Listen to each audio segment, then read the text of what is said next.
همین زمانی که جهان با دو قسم تقسیم شده بودن و شکل سیاسی را حقوق بشر را خود گرفتن، این نقش بسیار بارزی را که داشته، اما دو پیمان نظامی که وجود داشت. همین متحدینی که گرد پیمان ناتو جمع بودن، اونا یک نظر داشتن و متحدینی که از وارسا بودن دیگر نظر داشتن. به این خاطر اما کشورهایی که در این پیمان ها شرکت داشتن و تابع کل بودن، نه اختیار خود نداشتن که با این چیزا بپیوندن، با این اسناد و قانون بپیوندن. نقش اساسی را همون پیمان های نظامی داشت. وقتی که نقش اساسی را پیمان نظامی داشته باشد، حقوق بشر نمیتونه. خیلی ممنون. خیلی خلاصه برای اینکه زود رد شیم از این قسمت. استاد مثلا میگم که در اون مرحله دو غلط بود. هم دولت‌هایی که تنها بر حقوق سیاسی و مدنی تاکید داشتند و حقوق اقتصادی و اجتماعی را اهمیت کمتر میداد، هم غلط بود و کسایی که تنها حقوق اقتصادی و اجتماعی را زیادتر تاکید میکرد و مدنی سیاسی را در نظر میگرفت، هر دویش غلط بود. به همین خاطر ما وقتی که میگیم که حقوق بشر با مسئله بین المللی یک جمله میگم استاد را اهمیتش در این بود که این هر دو اهمیت پیدا کرد و این نظر حاکم شد که نمیشه این دو جزء درسته بسیار مهم است. چشم. خیلی ممنون. دیروزی ما دریافتیم که حقوق بشر یک مجموعه کامل هستن، نمیشه که انتخابی برخورد کرد. یک تعدادش خوب است، به درد ما میخوره، یک تعدادش به درد ما نمیخوره. این تو نمیشه. اگر میپذیریم کل مجموعه هم میپذیریم. بسیار عالی، خیلی ممنون. و در ادامه صحبت دوستان دقت کنید، شما نمیتونی بگی در بلوک شرق آرامش بود، فقط آزادی نداشتن، همه چی خوب بود و جنگ هم نبود، آزادی بود. خیلی معذرت میخوام، در گورستان هم آرامش هست. آرامش گورستانی مال جامعه انسانی نیست. جامعه انسانی باید حرف بزنه، حضور داشته باشه. تازه از نظر حقوق اقتصادی اجتماعی هم اونجا خوب نبود. مردم در سطح بسیار پایینی بودن، از بسیاری از امکانات اقتصادی اجتماعی محروم بودن. اینجور نبود که از همه حقوق برخوردار بودن. بنابراین و بعدش هم آزادی نداشته باشی، حرف نتونی بزنی، انتقاد نتونی بکنی، یه قدرت بالاتر بخواد بیاد برای شما حکومت کنه، این ارزش نداره. درسته که امروز در خیلی از جاهای دنیا شرایط اونجوری نیست که ما دوست داریم، اما معنیش این نیست که پس قبلا بهتر بود. اتفاقا جامعه داره میره جلو. بله یه جاهایی هم بالاخره یه اتفاقاتی میفته، مثلا فرض کنید الان داعش اومده کل منطقه رو داره به هم میریزه، یا اتفاقاتی که هست در افغانستان. اینا قدرت‌های سیاسی هستند که دخالت میکنن در کشورهای مختلف، چه از غرب چه از شرق چه از خود منطقه، شرایط ما رو به هم میزنن. اگر به خود مردم باشه الان خواهیم گفت که اتفاقاً به دنبال ترویج صلح و دوستی و همزیستی مسالمت آمیزن. این که میبینید در مواقعی قدرت‌های بزرگ میان و شرایط رو به هم میزنن، این رو نکته منفی برای حقوق بشر نباید تصور بکنیم. حالا بعداً باز بیشتر صحبت میکنیم. پس شرایط بین المللی شد، یعنی بیشتر کشورها اومدن ملحق شدند. داشتیم اینو گفتیم که آیا میشه گفت امروز دیگه حقوق بشر حربه سیاسی نیست؟ نه. همچنان ممکنه برخی از کشورها از حقوق بشر به عنوان یک حربه سیاسی استفاده کنند.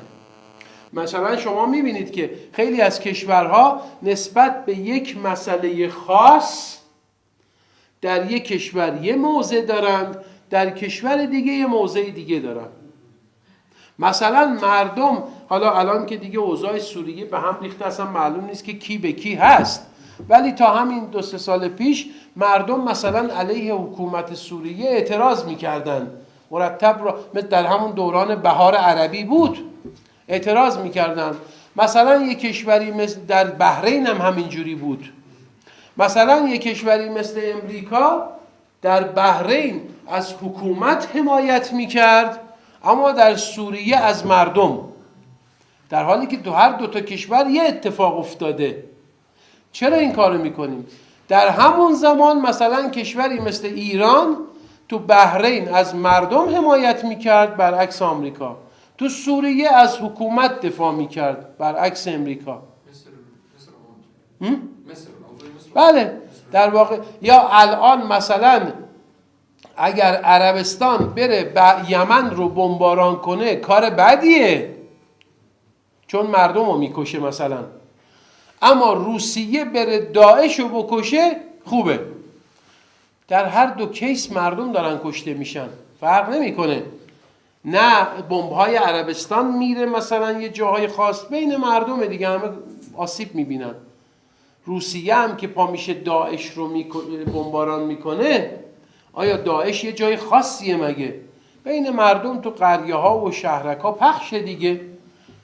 منتها فرض کن در اخبار ایران اگر عربستان یمن رو بمباران کنه میگیم تعدادی از مردم یمن به شهادت رسیدند، اما روسیه که تازه اصلا مال این منطقه نیست پا میشه داعش رو مثلا یا مردم رو از بین میبره، میگیم تعدادی از نیروهای داعش به هلاکت رسیدند.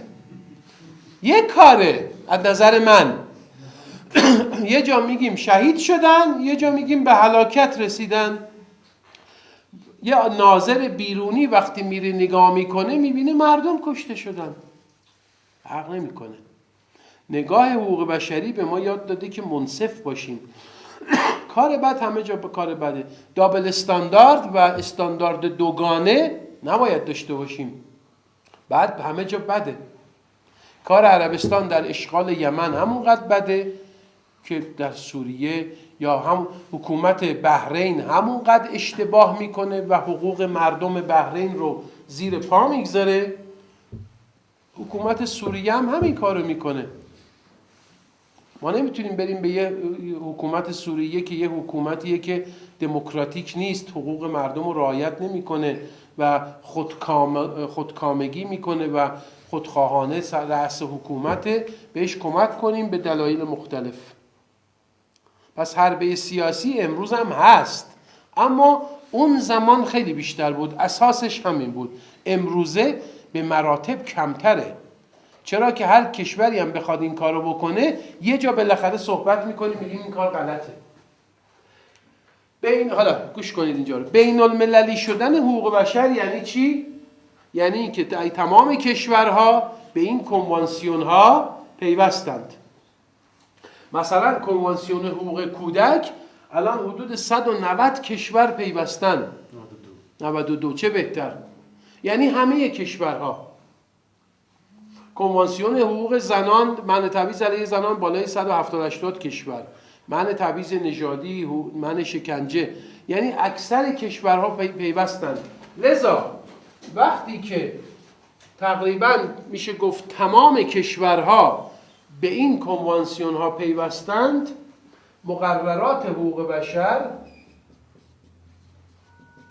شده جز حقوق بین الملل عرفی و حتی برخی از قواعد حقوق بشر شده جز قواعد آمره. قواعد آمره یا اونجوری که در حقوق بین الملل میگیم یوسکوگن، کلمه لاتینش هست، یه چیزی که شد یوسکوگن، قواعد آمره، یعنی رعایتش برای همه الزام آوره، همه کشورها باید رعایت کنن.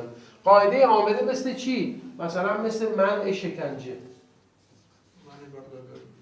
بردهداری، بله، نمیدونم برابری زن و مرد و از اینجور چیزا. اینا جز قواعد آمره است. بله؟ قواعد آمره است، کنوانسیون‌های ژنوا. کنوانسیون‌های ژنو جز قواعد آمره بشردوستانه است. حالا قبل در زمان وقفه چای صحبت می‌کردیم، شاید یه زمانی یه ورکشاپی هم باید برگزار بشه در رابطه با حقوق بشردوستانه که دقیقاً چی هست، مخصوصا در کشوری مثل افغانستان که جنگ هنوز هست، حقوق بشردوستانه چی هست. خیلی هاتون شاید آشنا باشید ولی اونم لازمه که برگزار بشه. هر شاید که قاعده آمره اگر از شما پرسیدن، نمیپرسن، خودمون باید بلد باشیم. اینا از سوالاتی نیستش که از شما ممکنه بپرسن. قاعده آمره قاعده ای هست که رعایتش برای همه الزام آوره. مهم نیست که شما به اون کنوانسیون پیوستید یا نه، در هر حال رعایتش لازمه. خوشبختانه افغانستان به اکثر کنوانسیون های بین المللی معتبر و مهم پیوسته و الان گزارشات دوره‌ای خودش رو به این کمیته ها ارسال میکنه. اون اوایل حکومت آقای کارزای ما چند دفعه اومدیم کابل، سال 86 87 تازه فکر میکنم همون موقع بود دیگه آقای کارزای اومده بودن. به افغانستان به بسیاری از این کنوانسیون ها پیوسته بود و باید گزارشات اولیه یا دوره‌ای بفرسته. منتها خب نیروهایی هنوز آموزش ندیده بودن که چطور این کار باید صورت بگیره. ما اومدیم به بسیاری از کارمندان وزارت خارجه یا برخی مثل وزارت عدلیه و اینا ورکشاپ برگزار کردیم که نحوه تنظیم گزارشات باید به چه شکل باشه. اونم یه مرحله بود. خوشبختانه الان دیگه خود کمیسیون مستقل هست و اون موقع خیلی تازه شکل گرفته بود و اینا و خودشون گزارش‌ها رو تهیه میکنن و آشنا شدن که در رابطه با هر کنوانسیون چطور گزارش‌هایی رو ایجاد بکنن. نکته‌ای که اینجا میخوام بگم اینه، وقتی حقوق بشر بین المللی شد ما باید به این موازین عمل کنیم، رعایت کنیم، حتی اگر موافق نباشیم. اینو میخوام بگم. وقتی یه چیزی قاعده عامله شد، مثل منع شکنجه، مثل برابری، منع تبعیض، همه باید رعایت کنن، چه موافق باشیم چه مخالف. اتفاقا دلیل خوبیه برای رعایت کردن که بگیم آقا جزء قاعده عامل است، من باید رعایت کنم حتی اگه قبول ندارم. توجه میکنید؟ حتی اگه قبول ندارم باید رعایت کنم. مثلا منع تبعیض علیه زنان رو من باید تو قانونم رعایت کنم چون جزء قواعد عامله است. دیگه نمیتونم بگم من به این کنوانسیون پیوستم یا نپیوستم. رعایتش برای همه الزام آوره. بله. اصلا بین‌المللی استاد می‌باشین یک چالش‌های موجود است در داخل چوکات یک جغرافیای سیاسی مشخص، ارگان‌های خاص خود داره، در صورتی که قوانین نقض میشن و این مراحل میشه بود دادگاه و مجازات. صدای ایشون میاد اون آخر؟ بله. ولی در سطح بین‌المللی بسیار مشکل نیست، یعنی الزام یا تذیرات یا خواه از مراحل مختلف خود داره، ولی وقتی که از موضوع قدرت باز برخورد میشه چطور؟ فرض ما در موضوع عراق اگر در نظر بگیریم، ولی یکی از انگیزهای تشکل داعش هم شاید همون باشه که وقتی که بوش حمله کرد بالای عراق به ادعای از اینکه ایستگاه ضروری داره، چطوره که هر روز انفجارات میشه، مردم طرف میشه، حقوق بشری سزا قیام گرفته. بله بله. ولی کی است که در برابر امریکا بگه که اون چیزی که گفته بودیم ایستگاه ضروری قوم به دست نامد که بود از این پیامدهای ناگوار فعال ادامه داره؟ بسیاری از سازمان‌های حقوق بشری بین المللی ولی غیر دولتی همشون تو گزارشاتشون آوردن که این ادعا درست نبوده و در واقع محکوم کردن در همون موقع و بعدش هم همین اتفاق افتاد. منتها سازمان ملل، اولا همه سازمان ملل که بحثای حقوق بشری نیست که کشورها بر اساس منافع سیاسی خودشون تصمیماتی میگیرن، کارایی میکنن و سازمان ملل هم که قدرت مافوقی نداره، که از خودش پلیس نداره، ارتش نداره، چجوری بیاد مثلا بگه که آمریکا رو چیکارش کنه؟ کاری نمیتونه بکنه. فقط در مواضع کشورهاست که در این قطعنامه هاست که خودشونشون میده. مثلا همین دقیقاً 1 ماه پیش یا 2 ماه پیش، 1.5 ماه شورای حقوق بشر در اون رسیدگی های UPR که آشنا هستید احتمالاً بعضیاتون، داشت به گزارش آمریکا رسیدگی میکرد. من اونجا بودم اتفاقاً و دیدیم که تعداد توصیه های شورای حقوق بشر به امریکا حتی بیشتر از توصیه ها به ایرانه. حدود 400 توصیه داشت به شورا به امریکا. البته موضوعات فرق میکنه، بعضیاش موضوعات ریزی هست، مال ما موضوعات کلان بود و اینا، ولی میخوام بگم که شورای حقوق بشر به این موضوعات رسیدگی کرد. حتی یکی از موضوعاتی که در واقع مطرح شد نه امسال، دوره قبل که به وضعیت حقوق بشر در امریکا رسیدگی میکرد، همین بحث رفتار ارتشیان امریکا در عراق بود و یا حتی بحث زندان گوانتانامو یکی از موضوعاتیه که مرتب در رسیدگی‌های حقوق بشری سازمان ملل علیه امریکا هست. توجه میکنید؟ در این حد سازمان ملل رسیدگی میکنه، بالاتر از اون میتونه قطعنامه صادر کنه، میتونه نمیدونم تحریم هایی رو انجام بده، ولی خب یه جاهایی میشه، یه جاهایی اتفاق نمیفته. سازمان ملل یادتون باشه دوستان عزیز یک دادگاه عادلانه نیست که شما بیایی بگی که آمریکا حمله کرد به عراق، دلایلش درست نبود پس آمریکا رو محکوم کنیم مثلا بره زندان. آره هست، ولی اون جرایم خاصی رو رسیدگی میکنه. یادمون باشه کلا نظام بین المللی یک دادگاه عادلانه نیست. هنوز هم کشورها بر اساس منافع خودشون رأی میدن و تصمیم میگیرن در هر موضوعی. مثلا گفتم یه مسئله، مثلا اگه در ایران نقض بشه سریع قطعنامه در موردش صادر میشه، اما همون مسئله اگه تو عربستان نقض بشه طول میکشه تا یه اتفاقی بیفته. استانداردهای دوگانه هست، کشورها بر اساس منافع خودشون تصمیماتی میگیرن، چرا که حقوق بین الملل و روابط بین الملل بر اساس نظام وستفالی، اگر آشنا باشید با حقوق بین الملل، بر اون اساس شکل گرفته. حقوق بشر در درون این نظام پیدا شده ولی همچنان وابسته به نظام بین المللیه.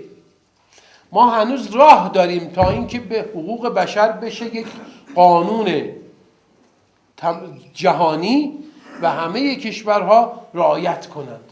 در همه کشورها حقوق بشر نقض میشه دوستان عزیز. نگرانی به دنبال نمیتونیم دنبال این باشیم که یک روزی از خواب پاشیم ببینیم که حقوق بشر در تمام دنیا کاملا رعایت میشه. همچین چیزی به این زودی ها اتفاق نمیفته. نکته اساسی در حقوق بشر این نیست. ما اصلا اینم بهتون بگم، همه گوش کنن، ما اصلا در حقوق بشر دنبال این نیستیم که یه روزی هیچ حقی نقض نشه. ایدئال هست ولی الان مسئله‌مون نیست. ما دنبال دو تا چیز هستیم، یکی این که اون نقض به رسمیت شناخته نشه تو سیستم حقوقی در نظام سیاسی، و دو مکانیسم‌های رسیدگی در هر کشوری برای جلوگیری از نقض و برای پیگیری شکایات و جبران خسارت باشه. یه زمانی عرض به حضور شما که آقای رئیس جمهور فرانسه، حالا یا ژاک شیراک بود یا قبل از اون، الان نمیدونم کی بود، در یک موردی که در فرانسه یک نقضی صورت گرفته بود صحبت میکرد. گفت در سازمان ملل وقتی صحبت میکرد گفتش که ما نمیگیم این نقض صورت نگرفته، هست، اما سازمان ملل و جامعه جهانی بدونه که یک، ما این نقض رو قبول نداریم، تو سیستم حقوقی ما نیست، اتفاق افتاده، قبول نداریم.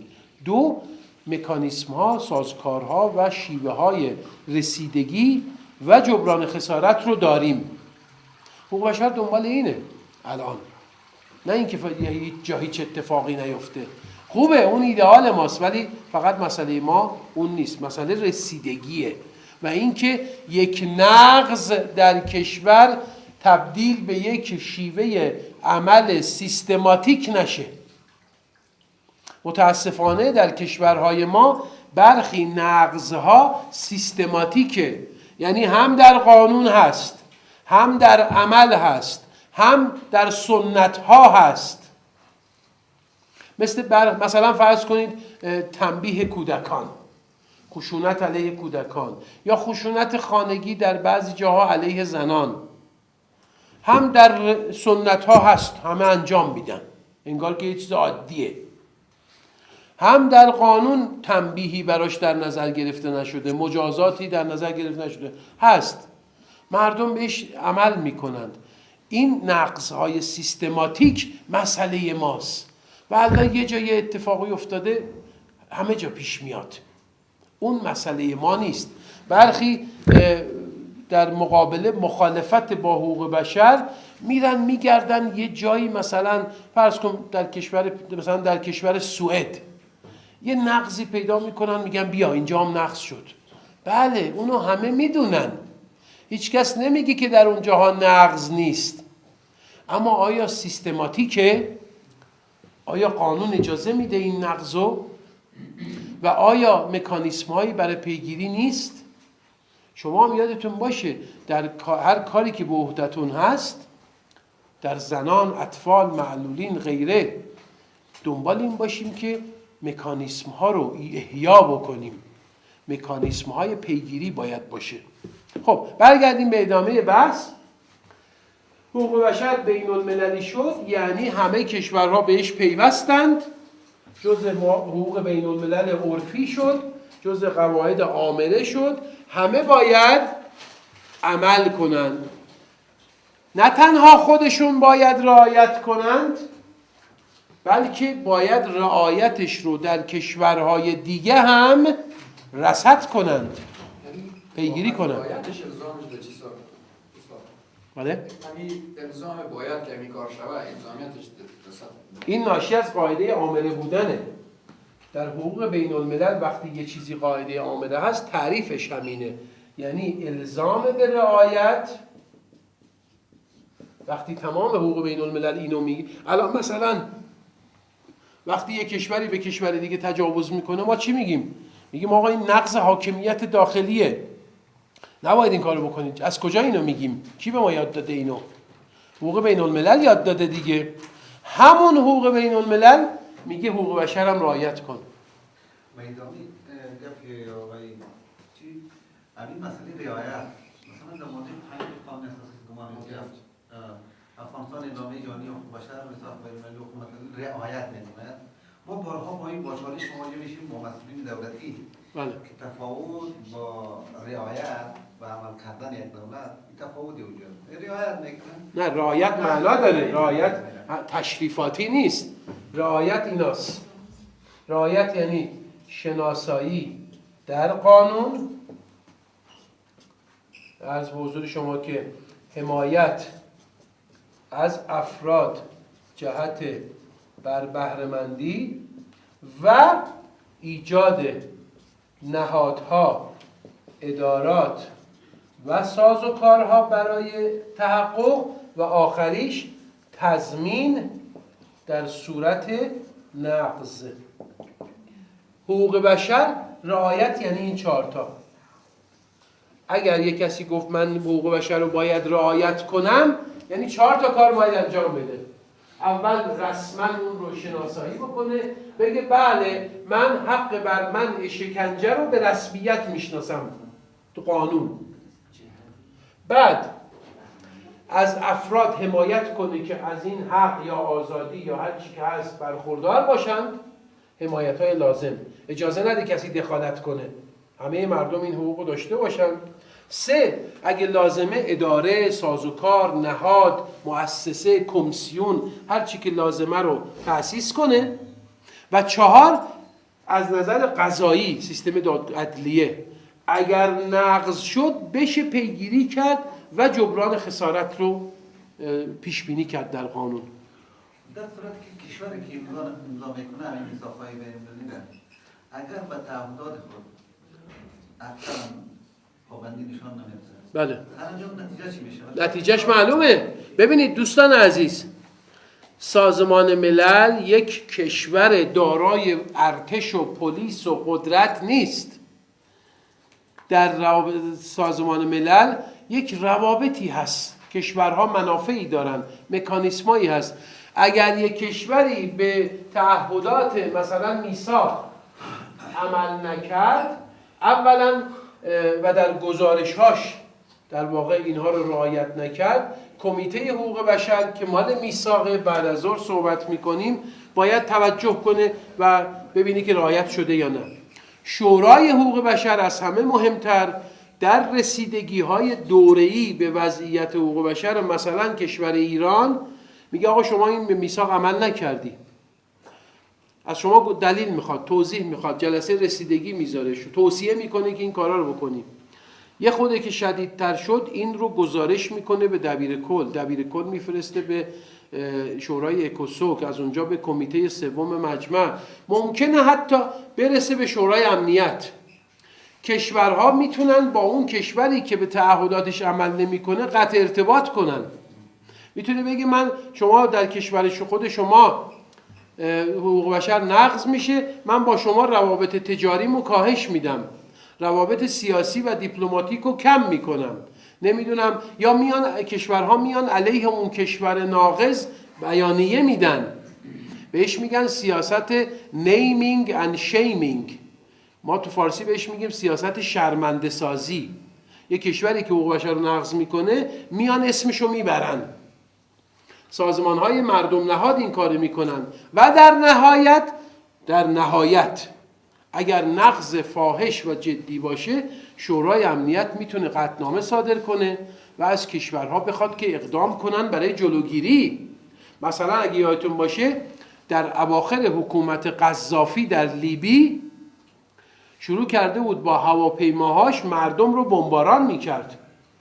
شورای امنیت برای اولین بار قطعنامه ای صادر کرد، گفت این نقض فاحش حقوق بشر و جنایت علیه بشریته، علیه خود مردمش، و اجازه داد که بعضی از کشورها تحت کنترل سازمان ملل برن و نیروی هوایی لیبی رو متوقف کنن و از همونجا سقوط قذافی سرعت پیدا کرد، برای اینکه داشت مردم رو بمباران میکرد. پس تضمین‌هایی و ضمانت اجرا در حقوق بین الملل هست، منتها مثل داخل نیست که قاضی دستور بده به پلیس برو اون آقا رو بگیر برده بیار بنداز پشت میله های زندان. نه، خیلی آروم آروم انجام میشه. اگر کشوری رعایت میکنه همین مسافرها که دارش ممکن مجازاتی وجود داره، آخر هم مجازات شد، آیا مکافاتی هم برای کشورها هست؟ مکافات برای کشورهایی که رعایت میکنن؟ نه، وظیفه شونه که رعایت کنن. مثلا به طور مثال هندوستان کشوری میثاق کنوانسیون من شکنجه را امضا نکرده، اما کشور هندوستان در قوانین خود گنجانده که شکنجه بله هست. او که امضا نکرده چون ارتباطی نداره و در این حال که ارتباط ندارن در حالت شاید امتیازی هم نداره. من این فکر رفتم شاید کشورهایی که رعایت میکنه شاید امتیاز داشته باشه. امتیاز حالا سازمان ملل معمولا به کشورها کمک میکنن، نظر فنی، آموزشی، تکنیکی، که یه کمکایی میکنه به کشورهایی که پیوستن. مثلا کسایی که به کنوانسیون منع شکنجه میپیوندن، کمیساریای عالی حقوق بشر یه دفتری داره کمک میکنه به این کشورها که آموزش بده زندانبانها، پلیس، ارتش که اقدام به شکنجه نکنند. چجوری این آموزش انجام میشه؟ از اینجور کمک ها هست. هندوستان هم که مثلا امضا نکرده، نه اینکه میگیش من شکنجه رو قبول ندارم، تو قانونش هست، میگه همین هست دیگه، من خوبشو خودم دارم دیگه. حالا نه، البته در جواب قانع کننده ای نیست، بهتره که امضا بکنه. بله. یک گپ دیگه که این به این معنی است که هندوستان امضا نکرده یا یک کشور دیگه که کنوانسیون امضا نکرده، مثلا کنوانسیون شکنجه را امضا نکرده و او توجیه بکنه شکنجه، چون حال شکنجه به سطح بین‌المللی من حیث یک جنایت شده قاعده عامره. هندوستان امروز نمیتونه بگه کشور که کنوانسیون امضا هم نکرده نمیتونه. آفرین. همین که الان گفتم دیگه، یعنی رعایتش برای همه الزام آوره. هندوستان الان نمیتونه بگه من شکنجه رو امضا نکردم پس رعایت نمیکنم. نه، جز قاعده. وقتی یه چیزی شد قاعده عامره، اصلا الحاق یا عدم الحاق به کنوانسیون دیگه معنادار نیست، اصلا مهم نیست. درسته؟ ما زمانی که کتاب خوندیم که الزام و رعایت یک چیز دیگر رو شامل می‌کردن که نحوه رسیدگی و صورت تطبیق گزارش‌دهی هم باید شود.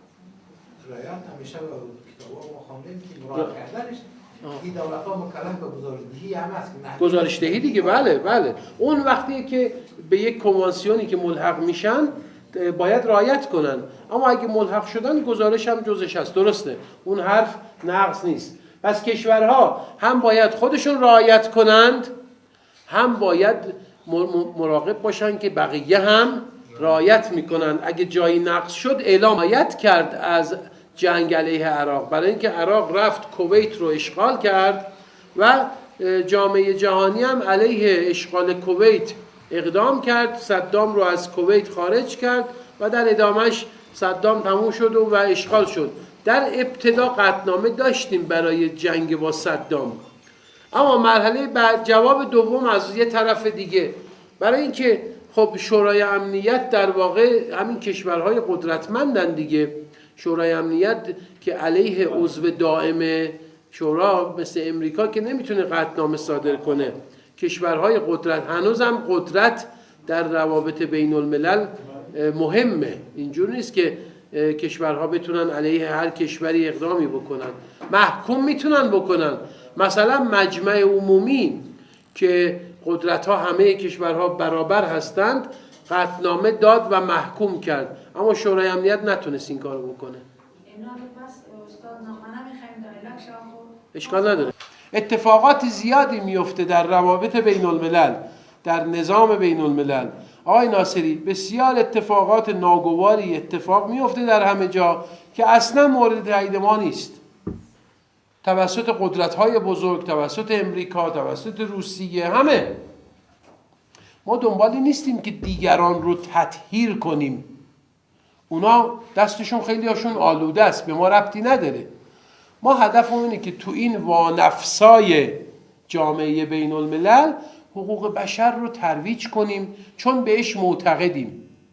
هیچ کشوری هم به حقوق بشر احترام نذاره از نظر ما محترمه، چون ما از نظر تئوریک و مبانی و اصول و گزاره ها بهش رسیدیم. ما منفعت سیاسی در طرفداری از حقوق بشر نداریم، ما که دولت نیستیم. ما درس خوندیم، با هم صحبت کردیم، دیدیم حقوق بشر چیز خوبیه، به دنبال ترویجش هستیم. کمیسیون مستقل قدرت که نیست، دولت که نیست.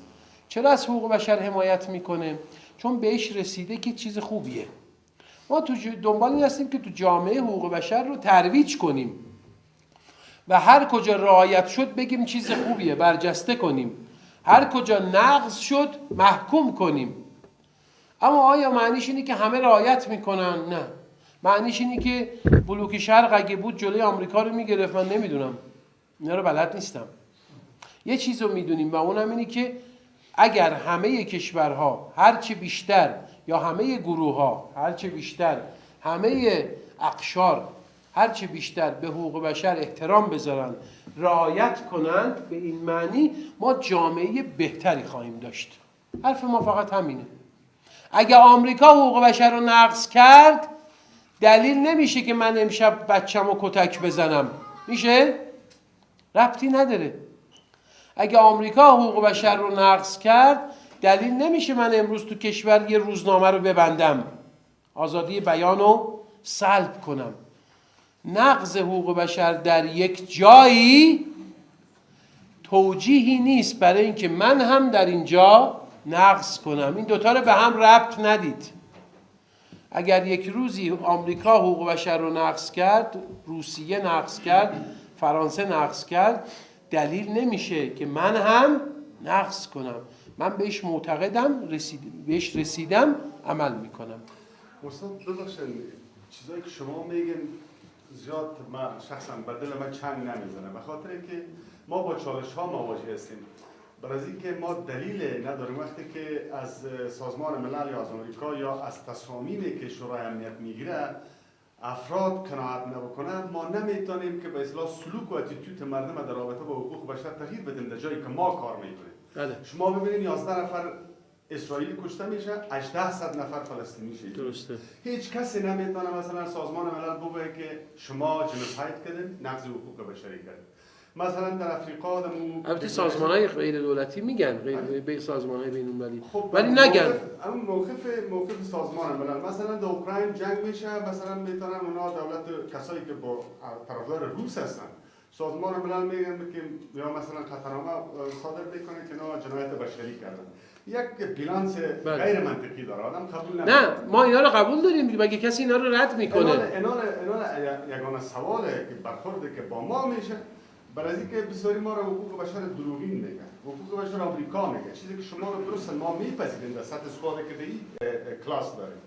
اما جای دیگه خب رعایت نمیشه دیگه. من مسئول این نیستم که همه کشورها به حقوق بشر احترام بذارن، به ما کنترل ما نیست. اما صرف نظر از بحث‌های سیاسی وقتی خودشو میخونیم قبول داریم و سعی کنیم در حدی که میتونیم رعایت کنیم.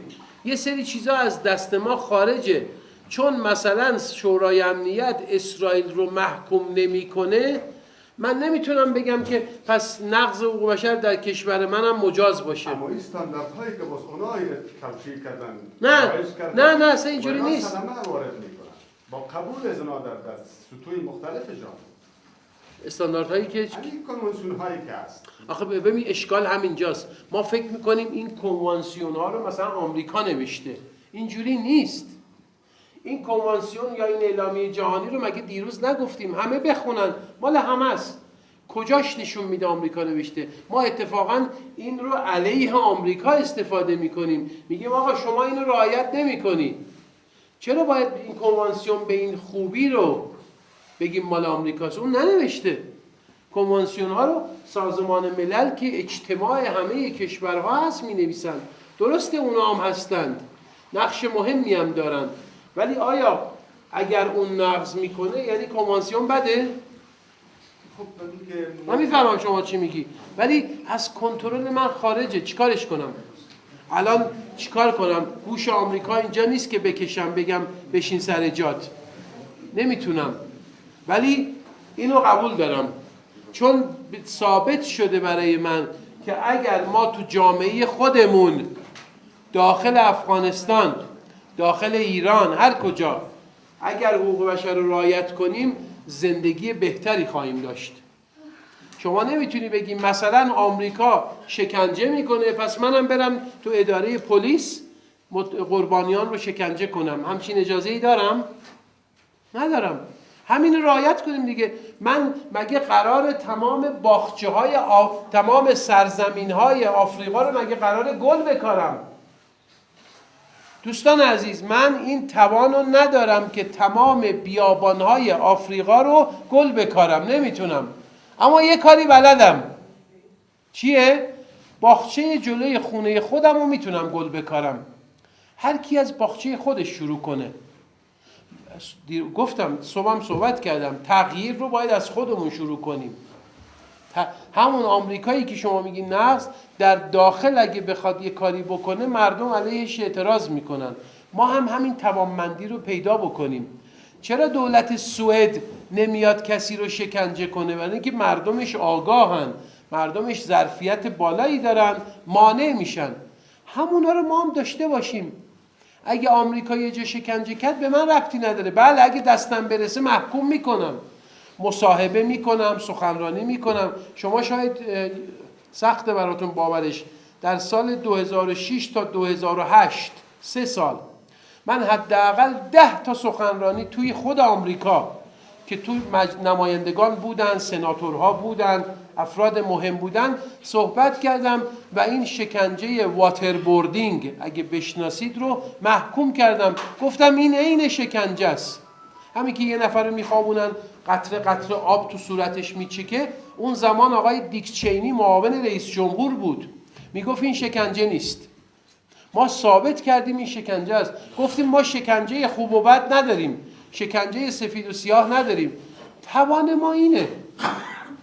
هر کس در حد توانش میتونه نقض رو محکوم کنه، ولی مهمتر از همه در جهت ایجاد جامعه حقوق بشری اقدام کنه. اگر اون نقض کرد دلیل نمیشه منم نقض کنم. من باید رعایت کنم، چون منع شکنجه رو از آمریکا یاد نگرفتم آقای عزیز. منع شکنجه رو از دین خودم یاد گرفتم، از فرهنگ خودم یاد گرفتم. خودم خوندم فهمیدم منع شکنجه ظلم به انسانه. کسی به من از اون ور یاد نداده. اگه تو کنوانسیونم اومده چه بهتر. ولی من غیر از بیرون از کنوانسیونم اینو بلدم. من نوعی هممونو میگم. پس اگه به چیزی معتقد شدیم باید بهش عمل کنیم. اگه جایی نقض شد نگیم منم رعایت نمی‌کنم. این بین المللی شدن یعنی همین. اگر قبولش داریم عمل کنیم، معنیش این نیست که همه رعایت میکنند. حرف شما رو من قبول دارم. بریم آخریشو بگیم، جهانی شدن. وقت داریم؟ اگه به من بگید چقدر وقت داریم که بر اساس اون بحث رو تنظیم کنم. چقدر؟ 12. خب اگه 12 میخواید خسته شدید اینو بعد از نهار ادامه بدیم دیگه ها. منتها یه قولی به من بدید سر ساعت 1 شروع کنیم ها، ببینیم کیا میان ساعت 1. قرار نیست خانم ها همیشه عقب بشینن ها. این بشر رو صحبت میکردیم، هرچند که از اعلامیه جهانی حقوق بشر صحبت کردیم، از استانداردسازی رو مطرح کردیم، هرچند که بین المللی شدن هم گفتیم. پس بین المللی شدن رو گفتیم که همه کشورها پذیرفتن و در واقع به کنوانسیون ها پیوستن و جز قواعد عامله شده و همه باید رعایت کنن و اینا. در واقع بین المللی شدن به معنای این هستش که همه دولت ها بهش پیوستند. خب یه مرحله دیگه هم هست، این رو هم صحبت کنیم. این مرحله جهانی شدنه که این هم از 1990 تقریبا شروع شده و در دهه 90 اوجش بود و بعد همینجوری با اتفاقاتی که افتاد با فراز و نشیب داره طی میشه. جهانی شدن یعنی چی؟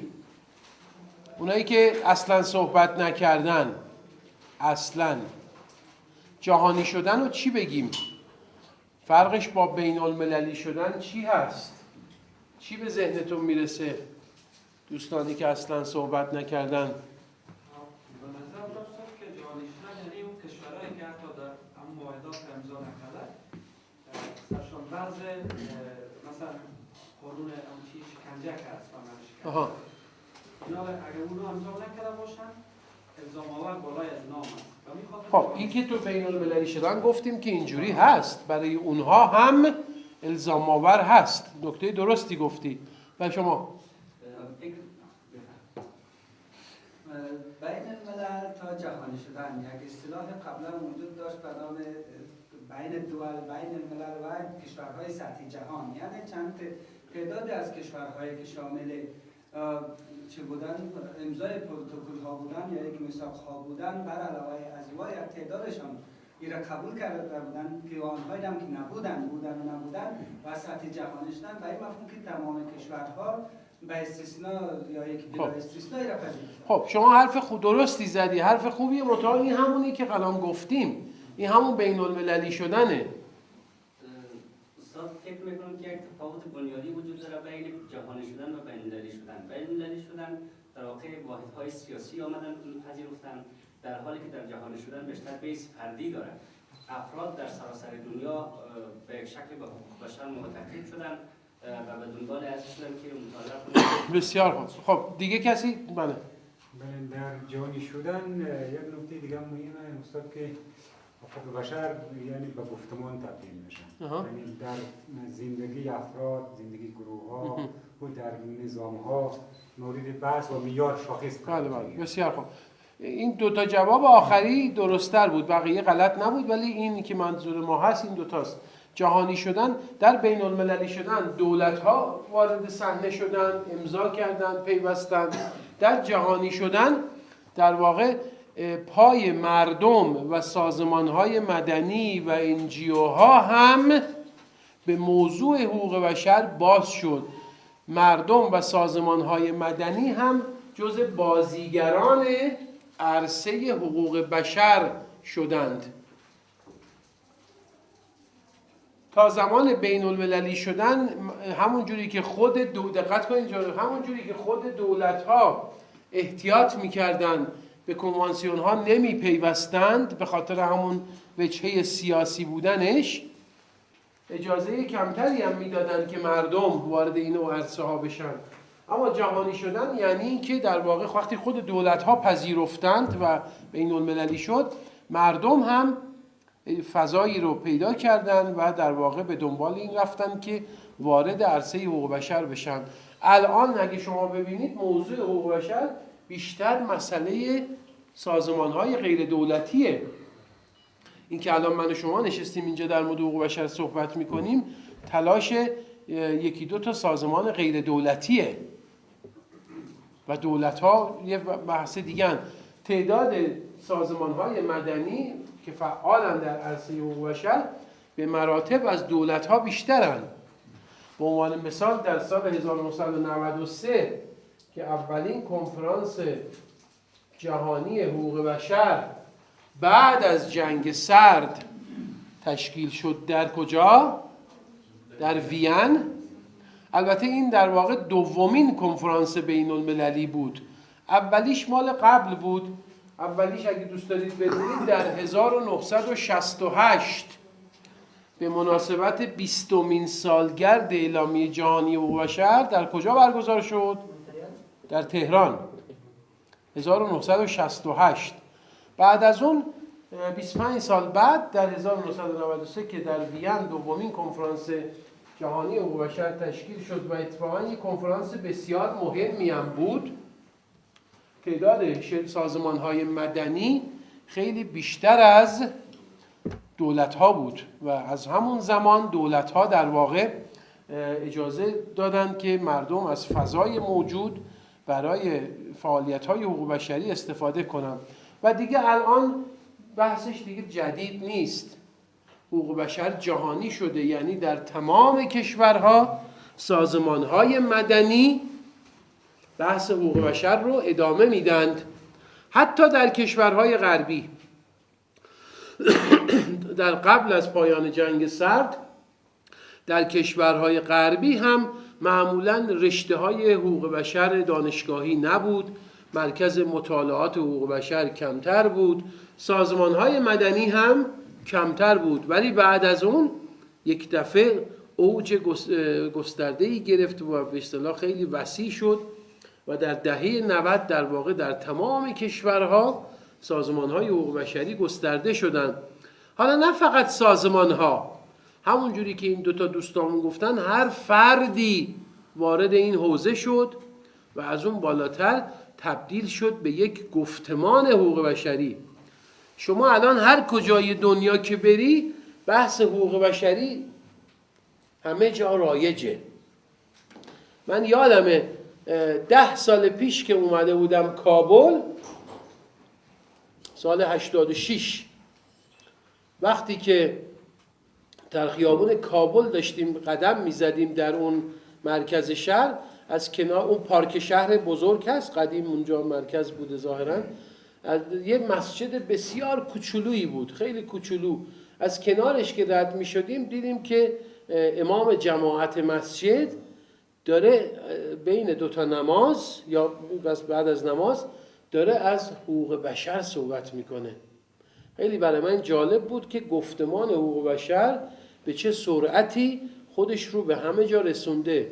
امروزه دیگه بحث از حقوق بشر در افغانستان موضوعیت نداره، برای اینکه همه جا این بحث وجود داره. یکی از معدود کشورهایی هست افغانستان که کمیسیون مستقل حقوق بشر داره و در قانون اساسی اومده. بله. ببخشید یک سوالی دارم پیش اومد که گفتمان حقوق بشر وقتی مطرح میشه در دو بخش بیشتر مشاهده میشه. یکی طرفدارای حقوق بشر هست که بینان 1 میلیارد رو بحث میکنن، یکی یک تعداد آدم‌هایی هستن که میان مخالفن. الان میگم، الان بهش میرسم. بله الان میخوام بله 100% همین الان بهش میرسیدم. هم در کشورهای غربی هم در کشورهای منطقه ما. افغانستان رو مثال زدم. مثلا من یادم سال 2006 رفته بودیم صنعا، پایتخت یمن، با خانم سیما سمرم رفته بودیم و من داشتم اصل اومده بودم بیرون ببینم چه خبره. دیدم تو میدون چند تا از جوونا وایستادن دارن صحبت میکنن، همین تعداد پسران وایس نشسته بودن. بعد کنجکاو شدم، گفتم به چی در مورد چی صحبت میکنید؟ گفت در مورد دموکراسی داریم صحبت میکنیم، باید یمن دموکراتیک باشه و از این حرفا. اون زمان بود که هنوز آقای علی عبدالله صالح رئیس جمهور بود، 24-25 سالم بود که رئیس جمهور بود و زمان انتخابات بود و یه خودم ناز میکرد، میگفت نه دیگه بس من نمیام و فرصت رو بدیم به جوانها. ولی خب الکی میگفت هر روز یه اداره رو راه مینداخت تو خیابون که به نفعش تبلیغات بکنن که ایشون بیاد. روزی هم که ما رفته بودیم همه رو جمع کرده بود تو استادیوم ورزشی فوتبال، همه اونجا جمع شده بودن، همین ادارات دولتی، و اومد گفت خب دیگه از بس همه گفتید بیا، حجت بر من تمام شد و من هم باید بیام کاندیدا بشم. و دوباره اومد کاندیدا شد، یه منتی هم سر مردم گذاشت و از فردا دوباره تمام روزنامه ها، تمام خیابونا، بنرها، بیلبوردا شد تشکر از ایشون که قبول کرد و اومد کاندیدا شد و اینا. بعد روز بعدش که روز اول کنفرانس بود اومد، یه خودم دیر کرد، یک ساعتی دیر اومد، همه رو منتظر گذاشت و اینا. اومد گفتش که آمریکا، همه بودن آمریکایی ها، اروپایی ها، کشورهای دیگه، دموکراسی رو باید از یمنی ها یاد بگیرید.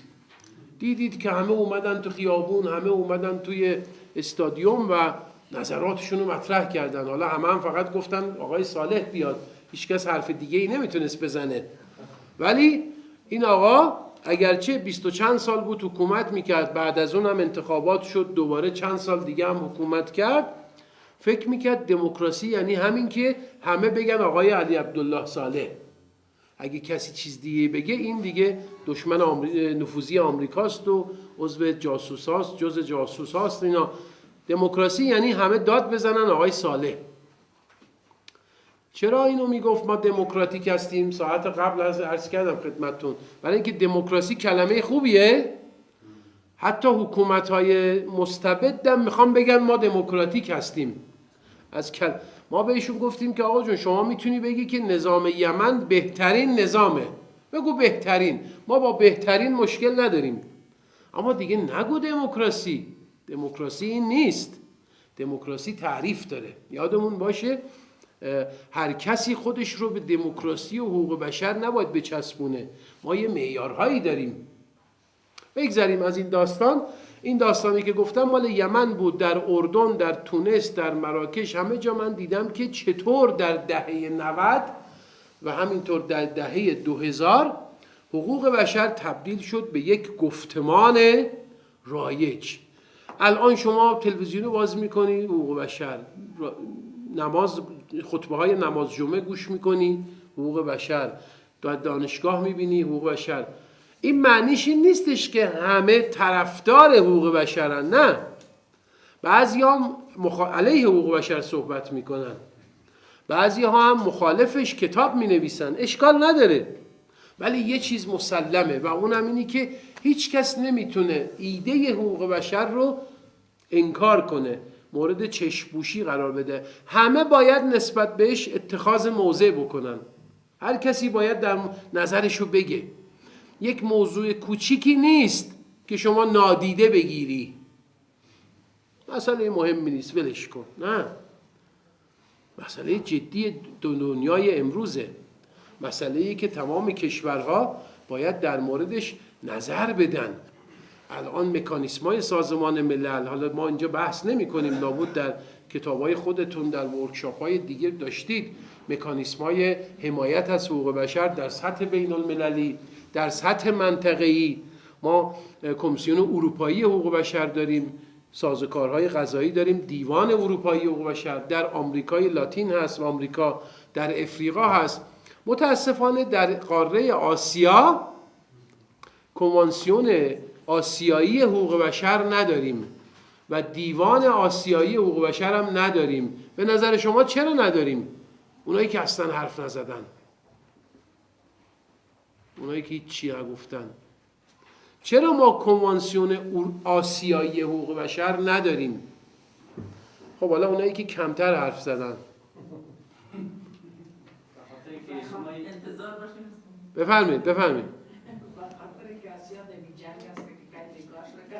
نه همه جای آسیا که جنگ نیست. یه افغانستان جنگه، یه خود خاورمیانه دیگه، بقیه آسیا که جنگ نیست.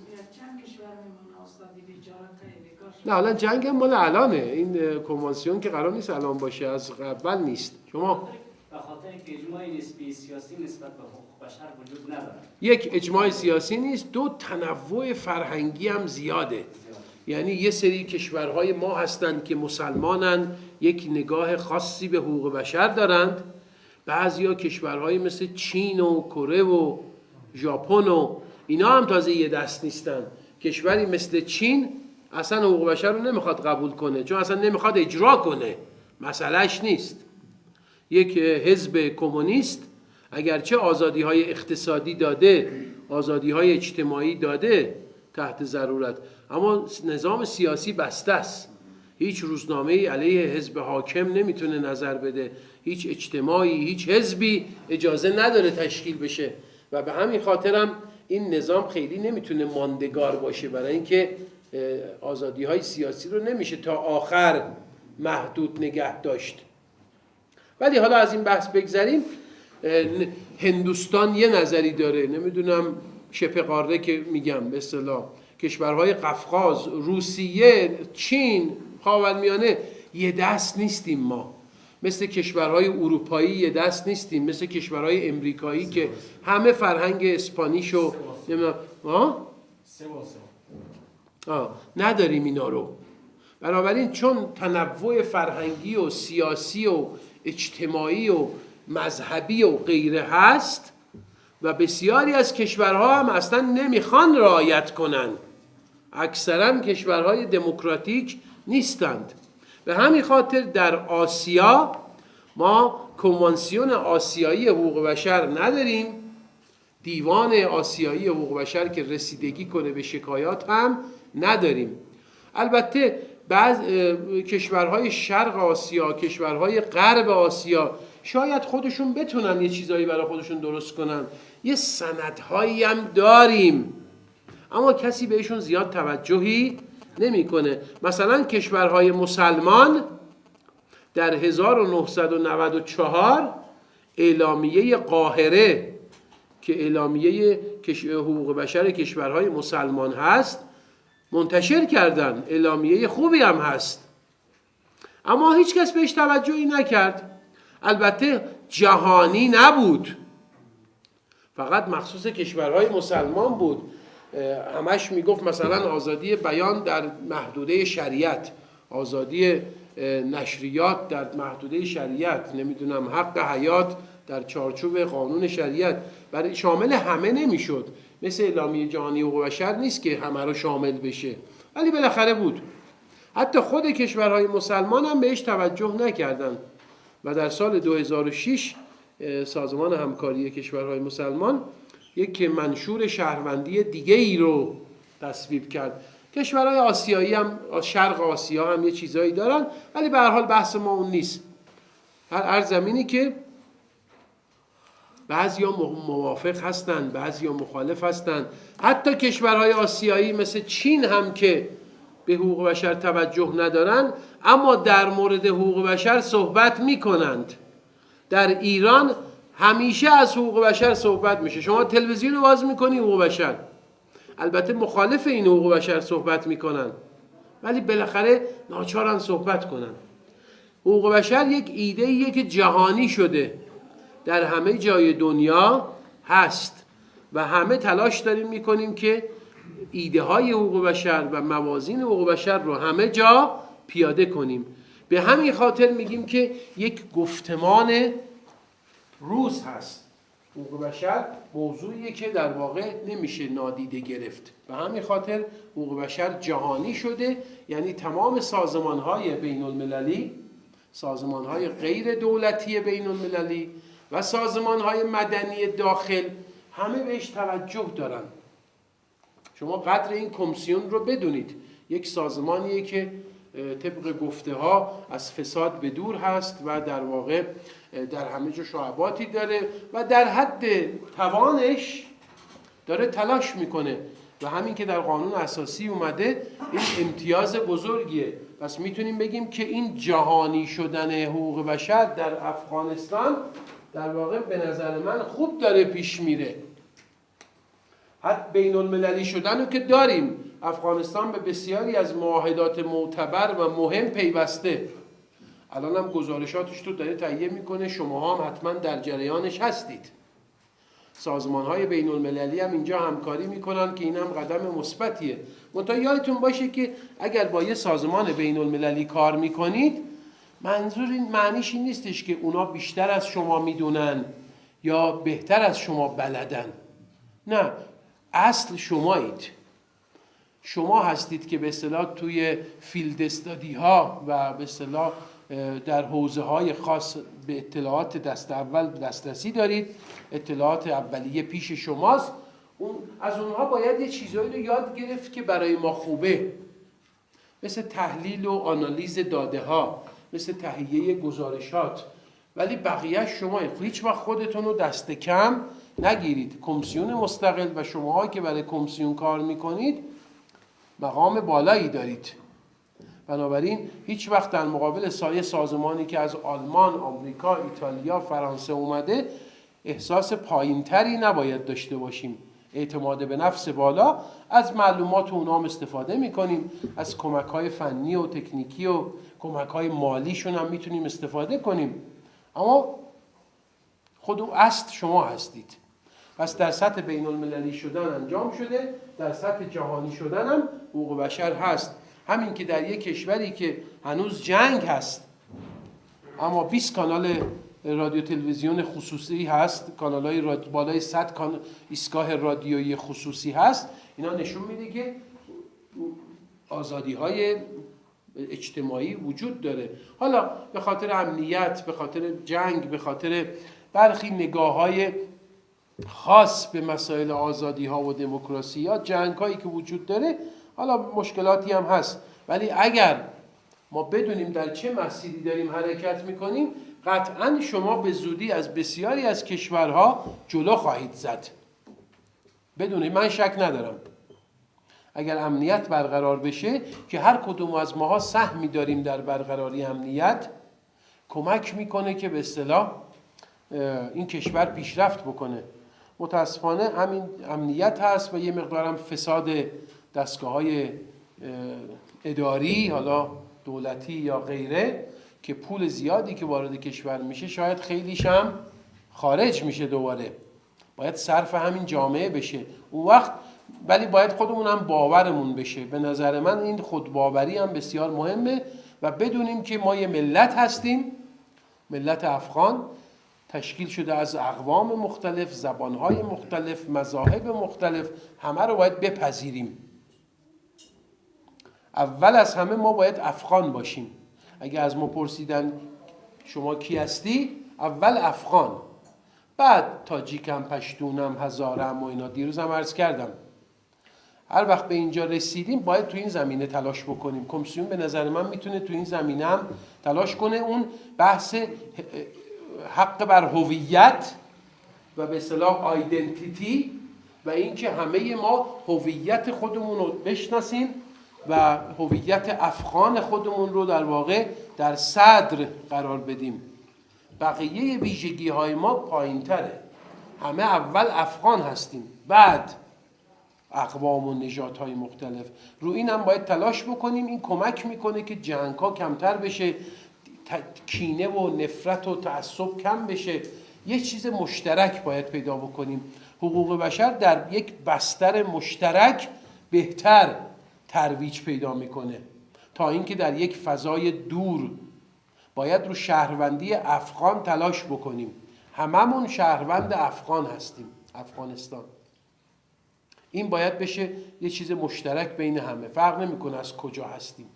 اینم یه بحث دیگه. رد میشیم. بس جهانی شدن هم مشخص شد. سوالی هست؟ میخوام پاک بکنم.